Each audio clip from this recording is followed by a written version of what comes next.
HD सच्ची कहानियों पर आप सभी का स्वागत है। मैंने मेडिकल कॉलेज से पढ़ाई की थी और मैं औरतों की डिलीवरी का केस संभालती थी और अब मेरी शादी की उम्र भी हो गई थी। माँ बाप के तरफ से शादी का बहुत ज़्यादा प्रेशर था। मैं पिछले 2 सालों से इस अस्पताल में काम कर रही थी। 2 साल हो गए थे। कुछ दिन बाद मेरी शादी थी, लेकिन जिस आदमी से मेरी शादी करवाई जा रही थी, मैं उससे शादी नहीं करना चाहती थी। माँ बाप ने पढ़ाया लिखाया, डॉक्टर बना दिया। अब वह कहते थे कि शादी हमारी मर्जी से करनी है। मैं अपने फ़ोन पर बिजी थी जब मुझे ये खबर मिली। मेरे ही साथ की एक डॉक्टर ने मुझे फ़ोन किया। उसने कहा, रात को हमारे यहाँ एक औरत की डिलीवरी हुई है। तुम्हारी तो नाइट ड्यूटी नहीं थी। बड़ा ही अजीब समस्या आ गई है। मैंने कहा, कैसी समस्या? तो कहने लगी कि रात को एक औरत आई थी। वह बच्चे को जन्म देने वाली थी। उसका बच्चा बहुत कमज़ोर था। हमने अपनी आंखों से देखा कि उसका बच्चा जल्द ही इस दुनिया में आने वाला था, लेकिन जैसे ही हमने डिलीवरी की, न जाने वह बच्चा कहाँ गायब हो गया और कहाँ गया कोई भी नहीं जानता। लेकिन कुछ लोग कह रहे हैं कि उसका बच्चा उसके पति का नहीं था, बल्कि नाजायज़ बच्चा था। इसलिए उस बच्चे को इस दुनिया में नहीं लाना चाहती थी। शायद भगवान ने उस बच्चे को उसकी कोख से गायब कर दिया। वह बच्चा किसी जानवर की कोख में चला गया। जब से ये बात उस औरत ने सुनी है, वह तो पागल हो गई है और उसके घर वाले उसे यहाँ से ले गए हैं। मैंने कहा, ये कैसे हो सकता है? उन्होंने कहा कि हाँ, हम भी यकीन नहीं करते थे, लेकिन जब बच्चा गायब हो गया, वह ना किसी सीसीटीवी कैमरे में और ना ही उसकी कोई फुटेज किसी कैमरे में कैद हुआ है, ना ही किसी को बाहर ले जाते हुए देखा गया है। पता नहीं कहाँ चला गया। मैं तो खुद हैरान हूँ। उस लड़की के साथ उसकी माँ थी। वह कह रही थी कि मेरी बेटी पर काला जादू हुआ है। मैं हैरान हुई और मैंने कहा, मैं रास्ते में हूँ, आकर बात करती हूँ। जबकि मैं सोच रही थी, ये कैसी समस्या है? एक औरत के पेट से बच्चा कैसे गायब हो गया? जिस डॉक्टर ने ये बात बताई थी, वह डॉक्टर होकर भी ऐसी बातों पर यकीन रखती थी। यही सोचती हुई मैं अपने गाड़ी में बैठकर अस्पताल में दाखिल हो रही थी, जब सामने एक अजीब सा मंजर देखा। वह लड़की थी जो एक कुत्ते को किसी ठेली के ऊपर रखकर दोनों तरफ से पकड़कर खड़ी थी और गार्ड से झगड़ा कर रही थी। इस कुत्ते को अस्पताल में लेकर जाना है। गार्ड गुस्से से कह रहा था, यहाँ इंसानों का इलाज होता है और ये इंसानों का अस्पताल है, जानवरों का नहीं है। पर ये बार बार उसे झगड़ा कर रही थी और साथ साथ रो भी रही थी। हमें किसी डॉक्टर को दिखाने दीजिए। मैंने ये मंजर देखा तो पहले तो मैंने पास से गुजर गई, लेकिन फिर मैंने अपने ड्राइवर को कहा कि जरा गाड़ी पीछे कर लो। मैंने उन लड़कियों को देखा और बाहर निकली। मैंने कहा, जी क्या समस्या है आप लोगों को? उन्होंने कहा कि आप डॉक्टर हैं ना? मैंने कहा हाँ, क्योंकि मैंने कोट पहन रखा था। उन्होंने कहा था, इस कुत्ते को देख लीजिए, उसके पेट के अंदर कुछ है। मैंने कहा कि ये कुत्ता मर चुका है। उन्होंने कहा कि जी मर तो चुका है, लेकिन उसके पेट में कुछ है। कुत्ते की हालत कुछ अजीब सी लग रही थी। कुत्ता पेट की तरफ से बहुत ज़्यादा सूजा हुआ था। मैंने कहा, ये इंसानों का अस्पताल है। उन्होंने कहा कि हमें भी पता है कि ये इंसानों का अस्पताल है, तभी तो हम यहाँ पर इसे ले आए हैं, क्योंकि इस कुत्ते के पेट के अंदर से बच्चे की रोने की आवाज़ आ रही है। उनकी बात सुनकर मैं हैरान रह गई। मैंने कहा, ऐसा नहीं हो सकता। उन्होंने कहा कि ऐसा ही है, तभी तो हम इसे उठाकर ले आए हैं। उसके पास बहुत भीड़ था। लोग तो सिर्फ देख रहे थे, वीडियो बना रहे थे। पहले ही बहुत वक्त खराब हो गया था। आप मेहरबानी करके हमारी मदद करिए, कहीं ज़्यादा देर ना हो जाए। मैंने कहा, ये कुत्ता मर चुका है और तुम लोगों को कोई वहम हुआ है। ऐसा कुछ भी नहीं है, ऐसा मुमकिन भी नहीं है। उन्होंने कहा कि पहले तो हम भी यही समझ रहे थे, लेकिन हमने अपने कानों से आवाज़ सुनी है। आप हमारी मदद करिए। मैंने कहा, अगर मैं तुम्हारी मदद भी कर दूं तो मुझे नहीं लगता कोई फ़ायदा होगा। ये बात अगर बाहर निकल गई तो अस्पताल की बहुत बदनामी होगी और हमारे समाज में एक ऐसी कहानी उभर कर लोगों के सामने आ जाएगी और लोग सुनकर न जाने क्या क्या बातें निकालेंगे, क्योंकि इंसान कहानियों को सुनकर अपने दिमाग की उपज से न जाने और क्या क्या नतीजे निकालेंगे। उस लड़की ने कहा कि कोई भी नतीजा निकालेंगे, उससे क्या ही हो सकता है और क्या ही हो जाएगा, क्योंकि ये झूठ नहीं है, ये हमारे समाज का ही एक भयानक रूप है जो अब हमारे सामने आ चुका है। उन्होंने मुझे भगवान के खूब वास्ते दिए और कहा कि हमारी मदद करिए। मैंने एक नज़र उस कुत्ते की तरफ देखा और एक नज़र उस लड़कियों की तरफ। मैंने कहा कि ठीक है, चलो मेरे साथ। मैं जब उसे अंदर लेकर आ रही थी तो सब लोग हैरान होकर देख रहे थे। यहाँ तक कि अस्पताल के इंचार्ज तक भी ये बात पहुँच गई थी। उसने कहा, ये 2 लड़कियाँ मुझे पागल लगती हैं, लेकिन आप तो समझदार है। उनको क्यों अपने साथ लेकर आ गई हो? ये सब क्या है? मैंने कहा, डॉक्टर, मुझे उन्होंने जो बात कही है मैं उसके बाद उनको अंदर लेकर आ गई हूँ। अगर ऐसी वैसी कोई बात हुई तो उनको सज़ा दी जाएगी, क्योंकि उन्होंने हम सब का टाइम ख़राब किया है। लेकिन अगर सच में ऐसी बात है तो फिर हमारा फ़र्ज बनता है कि हम एक दफ़ा इस समस्या को अपने आँखों और हाथों से सुलझा लें। जब मैंने डॉक्टर को ये बात बताई तो जो यहाँ की इंचार्ज थी वह भी हैरान हुई। उन्होंने कहा, ये दोनों लड़कियाँ ही मुझे बेवकूफ़ लग रही हैं, रास्ते से किसी मरे हुए कुत्ते को उठा लाई हैं। लेकिन मेरा सवाल यहाँ पर था कि उनको ये सब करने की ज़रूरत ही क्या थी? अभी हम लोग यही बहस कर रहे थे, इंचार्ज डॉक्टर कह रही थी कि ऐसा वैसा कुछ नहीं होगा, इंसानों का अस्पताल है, यहाँ हम इस कुत्ते को नहीं रख सकते, सारी जगह गंदी हो जाएगी। अचानक से हमारे कानों ने कुछ ऐसा सुना। अस्पताल था, यहाँ पर रोजाना न जाने कितने बच्चे पैदा होते थे। किसी बच्चे की रोने की आवाज़ आना कोई इतनी हैरानी वाली बात तो नहीं थी। पास के किसी कमरे में कोई बच्चा रो रहा होगा। लेकिन जब दोबारा आवाज़ आई तो कदमों तले से जान निकल गई। जल्दी ही उस कुत्ते को इंसानों के ऑपरेशन करने की जगह रख दिया गया और जल्दी जल्दी सब लोगों को इकट्ठा कर लिया गया। जो इंचार्ज थी वह इस तरह के किसी भी केस में शामिल नहीं होती थी। या तो कोई बहुत ज़्यादा गंभीर केस होता था तब ही वो मदद किया करती थी, लेकिन वह भी सामने आकर खड़ी हो गई और मेरे साथ मिलकर ये देखने लगी कि बच्चे की आवाज़ कहाँ से आई है, क्योंकि हमें बच्चों की आवाज़ बहुत ही पास से आ रही थी। ऐसी आवाज़ आई थी जैसे ये बच्चा किसी गहरी चीज़ के अंदर फंस गया है या 4-5 कपड़ों के अंदर लपेटा है, ऐसी आवाज़ आ रही थी। उन लड़कियों को बाहर भेज दिया गया। उनकी हालत भी अजीब सी थी, उनके हाथ पांव कांप रहे थे, वह बुरी तरह से रो रही थी। थोड़ी देर के बाद हम लोगों ने अपनी ज़िंदगी का सबसे अनोखा केस और सबसे अजीब मौत देखा।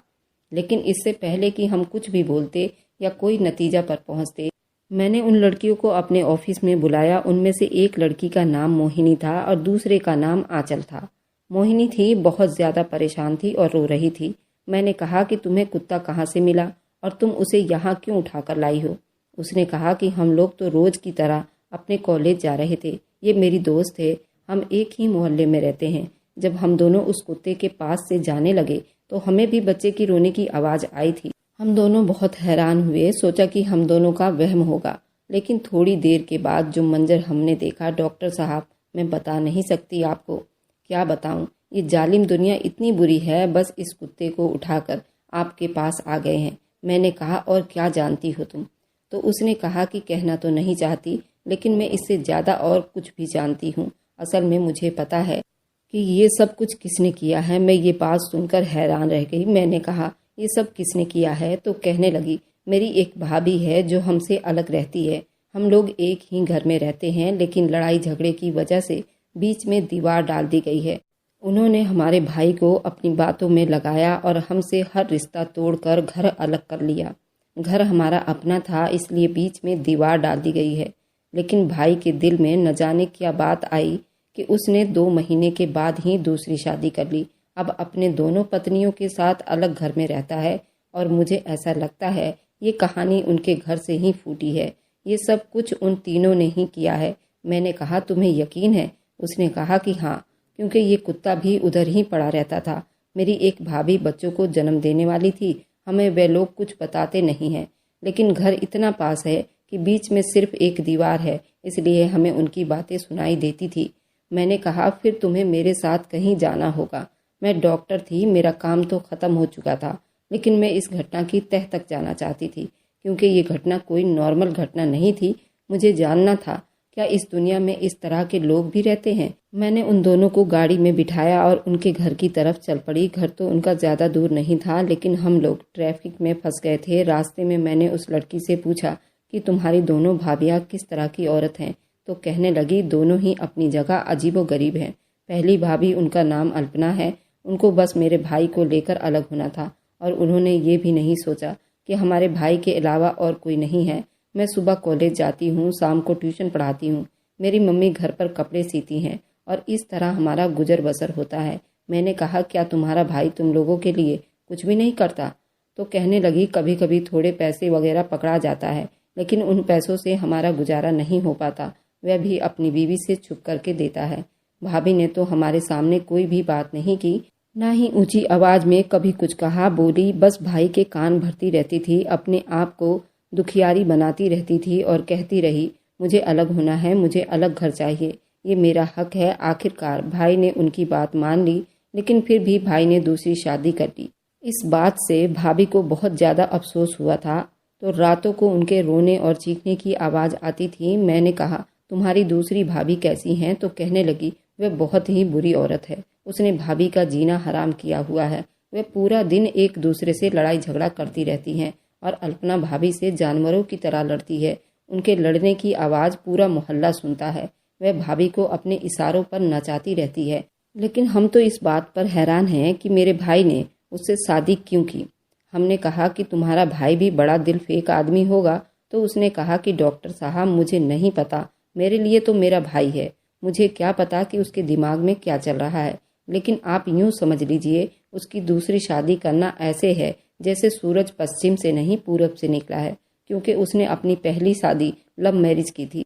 पर पता नहीं उसने दूसरी शादी क्यों की। मैंने कहा, ये बच्चा कौन सी भाभी को होने वाला था? तो उसने कहा कि मेरी पहली वाली भाभी अल्पना के यहाँ बच्चा पैदा होने वाला था, लेकिन मम्मी कहती है कि उसके दिन तो बहुत ऊपर चढ़ गए हैं, अभी तक बच्चे की आवाज़ नहीं आई। मेरी मम्मी को बच्चे को गोद में उठाने का बहुत शौक है। वह कहती हैं कि मेरे इकलौते बेटे की औलाद है, मैं उसे पालना चाहती हूँ, गोद में उठाना चाहती हूँ। पर भाभी ने पहले ही कह दिया था, इस बच्चे से आप लोगों का कोई रिश्ता नहीं है। मम्मी दिन रात रोती हैं, परेशान रहती हैं, कभी कभी बहुत गुस्सा हो जाती हैं और उन लोगों को श्राप देना भी शुरू कर देती हैं। मैं उनको मना करती हूँ कि ऐसा ना किया करो।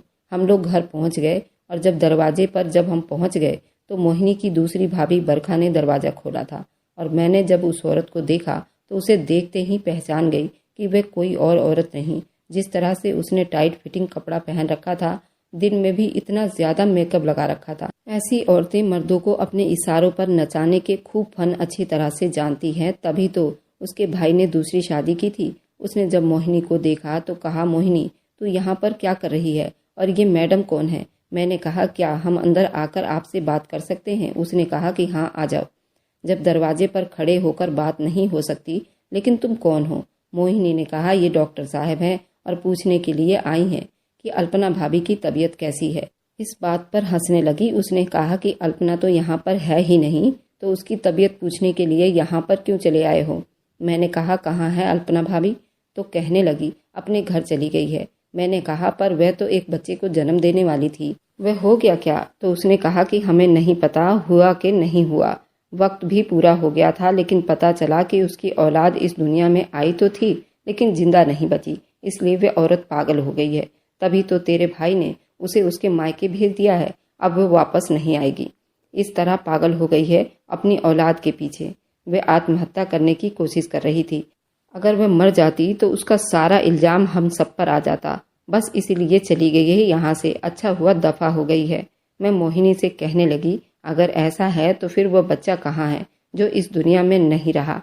क्या उसे दफनाया है? तो उसकी जल्लाद भाभी ने बड़ी अजीब बात की।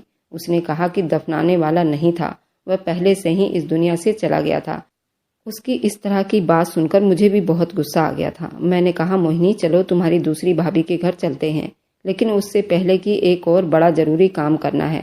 मैं उठकर जाकर बरखा की रखी एक चरपाई पर बैठ गई। मोहिनी भी मुझे देखकर हैरान होने लगी। अब मुझे गुस्सा आ चुका था और मेरे पास ये सब करने का हक भी था। मैं डॉक्टर हूँ और मेरे पास रिपोर्ट थी, मेरे पास गवाह थे, मुझे पता था उस औरत के साथ क्या करना है।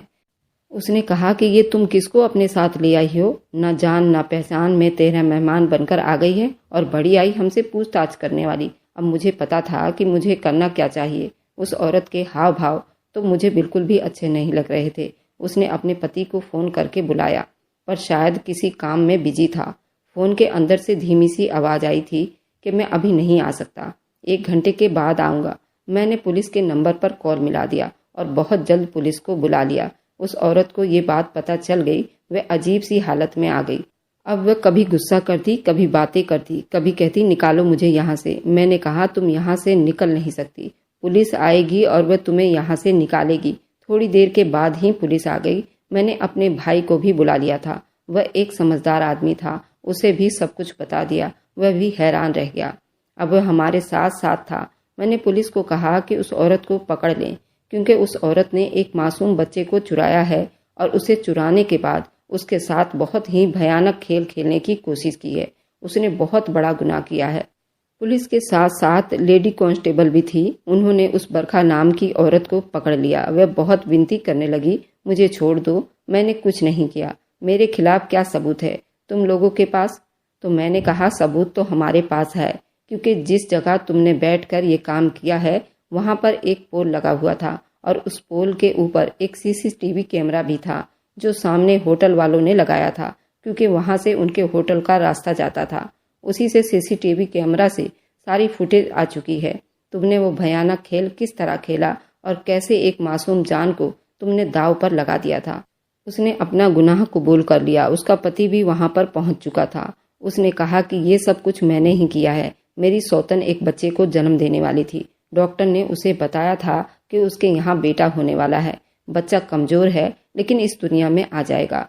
वह बच्चा इसलिए कमजोर था क्योंकि मैं उससे दिन रात झगड़ा करती थी और ये पूरा दिन रोती रहती थी, क्योंकि मेरे पति ने मेरे बाप से बहुत सारा कर्जा लिया हुआ था और जब वह वापस ना कर सका तो मेरे बाप ने कहा फिर ये घर हमारे नाम करना होगा। लेकिन वह हमारे सामने विनती करने लगा। मुझे वो पहले से ही बहुत पसंद था, इसलिए मैंने कहा अगर मुझसे शादी करके मुझे साथ ले जाता है तो फिर उसका कर्जा माफ हो जाएगा।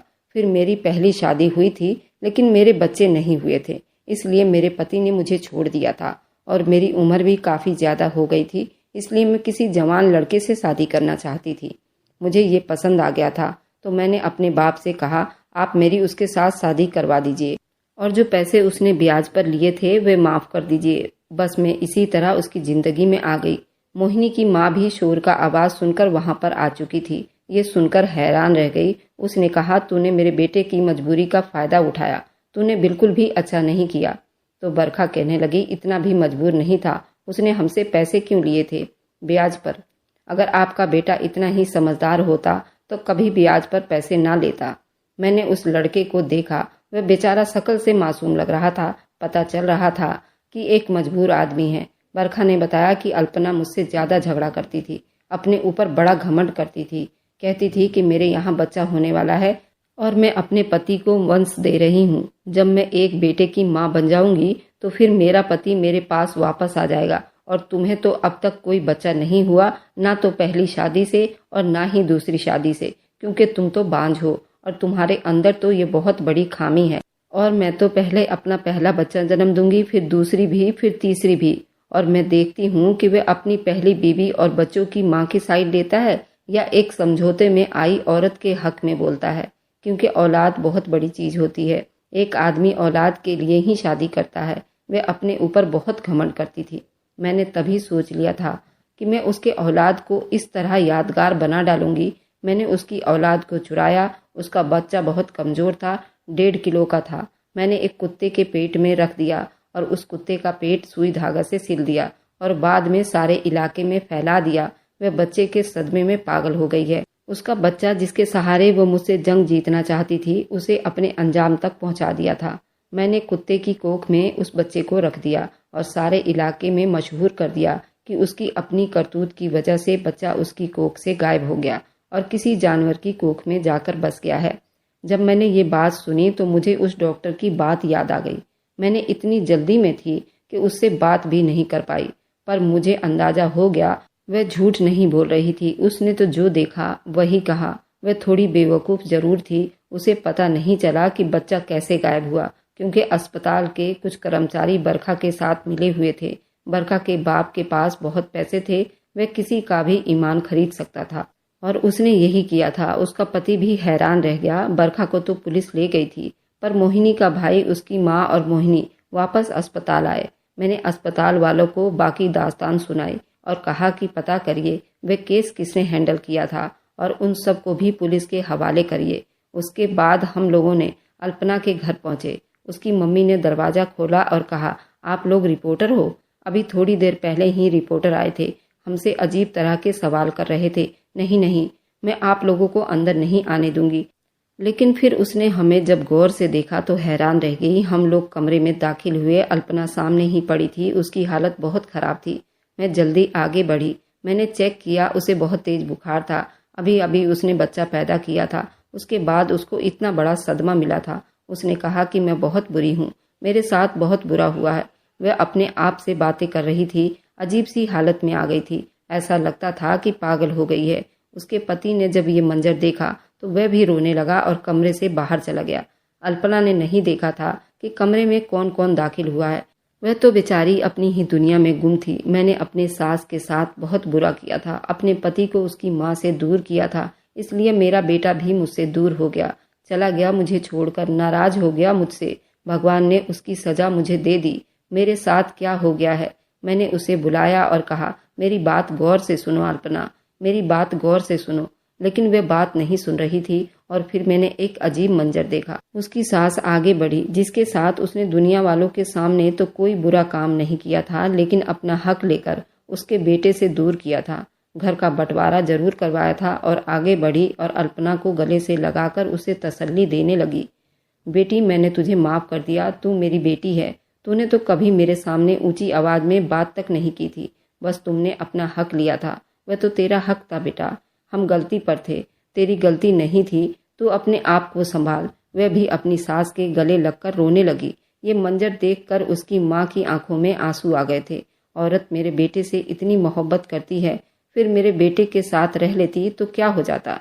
अल्पना भी रो रही थी। उसके पति को अंदर लेकर आई और उसने जाकर अल्पना से माफी मांगी और कहा कि मुझे माफ कर दो, मैं उस औरत को डिवोर्स दे दूंगा। उसे पुलिस पकड़कर ले गई है, अब हमारी जिंदगी में कभी वापस नहीं आएगी। मैं मजबूर था, मेरे पास देने के लिए पैसे नहीं थे, मैं उसके बाप का कर्जदार था, इसलिए सब कुछ हुआ था। अब अल्पना अपने होश में आने लगी और सारी बातें सुनने लगी। उसकी सास ने उसे माफ कर दिया, उसका पति उसे वापस मिल गया था, लेकिन अभी भी उसका दुख तो अपनी जगह पर था। उसने कहा कि मेरा बेटा वापस नहीं आएगा, ना मेरा बेटा तो इस दुनिया से चला गया। तब मैंने उस नर्स को अंदर बुलाया जो गाड़ी में बैठी थी। वह अंदर आई तो अल्पना ने उसे देखा और हैरान रह गई। अपनी बीमारी की फिक्र न की, जल्दी उसकी तरफ बढ़ी और अपने बच्चे को उठाकर गले से लगा लिया, क्योंकि अल्पना का बेटा बिल्कुल सही सलामत था। भगवान के चमत्कार ने उस बच्चे को बचा लिया था। उस बच्चे को उसकी सौतेली माँ ने पैदा होते ही चुरा लिया था, बिना किसी दवाई के, बिना किसी मेडिसिन के उसे उठाकर ले गई थी और इतनी बेरहमी से उस बच्चे को एक कुत्ते के पेट में छुपा दिया और फिर पूरे मोहल्ले में उसकी माँ को बदनाम कर दिया। ये सब कुछ होने में 12 से 14 घंटे का टाइम लग गया था, लेकिन जब उस कुत्ते को हमारे पास लाया गया तो हमने उस बच्चे को बचा लिया। हम लोग तो हैरान थे, बच्चा बिल्कुल जिंदा था। उसके साथ छोटी मोटी समस्या थी जिसको हमने ठीक किया था। उसे आईसीयू में रखा गया था। बच्चा बहुत कमजोर था, छोटा था, लेकिन उसकी जिंदगी लिखी हुई थी। वो कहते हैं ना, जिसको राम रखे उसका क्या कोई बिगाड़े। अब सारी समस्या खत्म हो गई थी। वह बच्चा बिल्कुल सही सलामत था। उसकी माँ ने उसको गले से लगाया। मैंने किसी औरत को इतनी शिद्दत से रोते हुए नहीं देखा था जितनी शिद्दत से अल्पना रो रही थी।